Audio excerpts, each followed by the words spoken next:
Hello everyone, today's new word account receivable turnover. कि account receivable turnover का मतलब क्या होता है।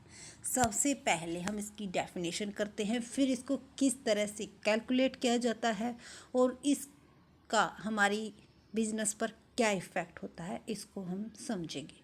तो account receivable turnover let's the business measure how quickly the customers are paying out the money receivable. It means customers कितनी जल्दी हमारा पैसे की पेमेंट करते हैं, यानी कि जो भी हमारी क्रेडिट सेल्स हुई है, जिनके बदले हमने क्या लिखा गया था, हमने बिल्स ऑफ एक्सचेंज ड्रॉ किया था, यानी बिल्स रिसीवेबल ड्रॉ किया था, उनकी हमारी कितनी जल्दी रिकवरी हो रही है। यही मतलब होता है हमारा अकाउंट रिसीवेबल टर्नओवर का।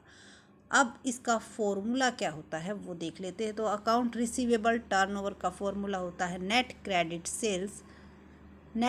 Sales divide by average account receivable. तो इसे किस तरह से कैलकुलेट करते हैं, एक एग्जांपल के थ्रू हम समझेंगे।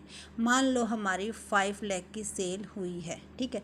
5 लाख की हमारी टोटल 1 ईयर में नेट क्रेडिट सेल्स हुई है, यानी कि यहाँ पर सिर्फ क्रेडिट सेल्स से मतलब रखा जाता है, क्योंकि हमारे जो अकाउंट रिसीवेबल हैं वो किससे रिलेटेड हैं, क्रेडिट से। और हमारे 1 लाख रुपीज़ रिकवर हो गई हैं। तो जो हमारी रेशो निकल के आएगी, क्या निकल के आएगी, 5:1। ठीक है। तो ये रेशो जितनी कम होगी उतना ही क्या माना जाता है, बेस्ट माना जाता है, क्योंकि उतनी ही जल्दी हमारे पैसे की रिकवरी हो रही है। अब आप ये समझो कि 5:1 का मतलब क्या होगा। इसका मतलब ये है कि अगर हम 5 रुपए की उधार करते हैं तो हमारा 1 साल में कितना रुपया निकल के आता है, 1 रुपया निकल के आता है।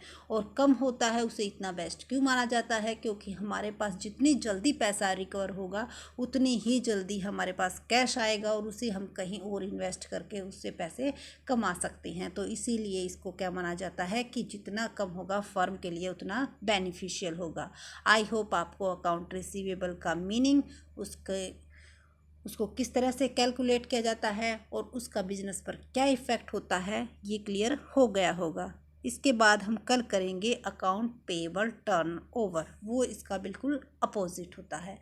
और अगर आपके माइंड में कोई क्वेरी है या फिर आप कोई अपनी सजेशन देना चाहते हो related to my commerce subjects video, तो आप कमेंट सेशन में ज़रूर बताइएगा। Thank you for watching this video and please share and subscribe my channels. Thank you.